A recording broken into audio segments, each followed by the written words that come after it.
কি ধরনের, এটা তো আপনি মানে খুবই জটিল টেকনিক্যাল কোয়েশ্চেন করেছেন। এটা একটা বিশেষজ্ঞ পর্যায়ে মতামত ছাড়া বলা সম্ভব না। তবে আমি মনে করি, ধরেন যারা বাংলাদেশের অস্তিত্বে বিশ্বাস করে না, সার্বভৌমত্বে বিশ্বাস করে না, বাংলাদেশের আপনার যে আমাদের যে গণতান্ত্রিক রাজনীতি সেটাকে নস্যাৎ করতে চায়, আমাদের বাংলাদেশে আমাদের মুক্তিযুদ্ধের চেতনা যেভাবে আমি চেতনা বুঝি আর কি, একটা ডেমোক্রেটিক বৈষম্যহীন শোষণহীন সমাজ, এটাকে ধ্বংস করার জন্য যারা আপনার সিস্টেম্যাটিক্যালি মানে তাদের সশস্ত্র একটা সংগ্রাম করে, একদম প্রাইমারি চিন্তা করে আপনাকে বলছি। তবে আমি মনে করি যে মানে মতামত প্রকাশের স্বাধীনতা যত অবারিত রাখা যায় ততই ভালো। নির্বাচন কমিশনে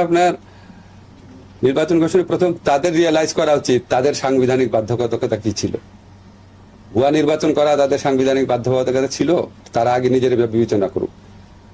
ওই যে নিজে আপনি আচরি ধর্ম আছে না, তারা প্রথম আত্মসমালোচনা করুক, তারপর দেখা যাবে ওনার